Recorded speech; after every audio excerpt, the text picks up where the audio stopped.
Now, I've been training handstands bodyweight strength for around 10 or 11 years now, and I've been lucky enough that I haven't really had any injuries, pain or issue that's hindered or stopped my training. But around a month ago, I started to get a real discomfort. So like a radiating pain that would come down my leg, around the back of my left calf. And it wouldn't be when I was training, it would be when I was walking around, maybe walking to the school or taking the dog for a walk. Interestingly, before I got into calisthenics, I used to teach corrective exercise. So I knew straight away that what I was feeling was sciatica. And I also thought from that previous training that I would know exactly how to treat it. So our sciatic nerve originates at the low back, and then it comes down the back of the leg to the top of the calf. It splits into different directions, but then carries all the way down to the base of the foot. And then one or two things happen. We'll either have a slight disc bulge, pushes against the nerves here, and then creates that feeling, that numbness, that irritation down the leg. Or we have inflammation of the piriformis muscle, which again puts pressure on the nerve, creating that same pain. For some people, the nerve actually runs through the middle of the piriformis muscle, so it like strangles the nerve. Now for the disc bulge, the most common way of attacking that is using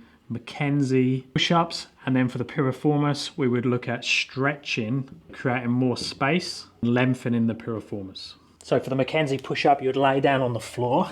We put our thumbs by our shoulders, we squeeze our butt cheeks, and then we're just going to lift up and then come back down again. So we're trying to go into extension through that low back, and then trying to keep the hip on the floor, we slowly come higher and higher. So you can even capture a disc bulge here and push it back into position, which then takes the load off that sciatic nerve and can instantly reduce the pain. Now, if you do think that you've got a disc bulge and you get instant relief from doing this, I'd highly recommend you get checked by a physio or someone like that who's trained in specifically working with disc bulge and spinal pathologies. But as a quick test, if you create more space, it should reduce the symptoms or take them away completely. Now, if the Mackenzie push-up doesn't do the trick, the second way of looking at it would be to go into like a piriformis stretch and opening up this area and just create more space there, which will again will reduce pressure or the tension on that sciatic nerve and instantly reduce or get rid of the symptoms completely. Now, I tried both of these things on and off whenever I felt the symptoms, and unfortunately it did not help me at all. As soon as I went for a short walk, the symptoms would come back again as strong as ever, and it didn't matter how much of this I'd done, it didn't seem to help it at all. So I've done a bit more research, and I actually found that another cause for this sciatic pain is actually piriformis weakness. So instead of stretching the muscle, you might actually need to strengthen it.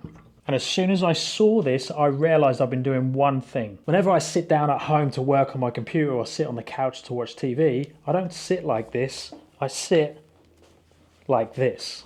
Now my working day has changed. I'm doing more online coaching, so I'm sitting down in the afternoon and sitting in front of my computer in this position, and my piriformis is constantly on stretch. So it makes sense that I don't need to stretch the muscle more, I actually need to strengthen it. So I introduced two things in the last 2 days. I've gone into sitting back in this position, and I've added 2 exercises. Number one, I'm laying on my side. So whenever I feel symptoms or a couple of times a day, I'm just going to go into this tucked position with the legs, and then I'm just going to take the knee up and down. So I'm just open and closing the leg into abduction. So I'm working this muscle. And then the other thing I'm doing is using one of these bands, sticking it around the feet, up like so, and then I'm just opening and closing that position. Now I can do that laying down like I just was, or I can do it seated. You could do it in a squat position, but basically I just need to open and close this, turn this muscle on and not relax it through stretching.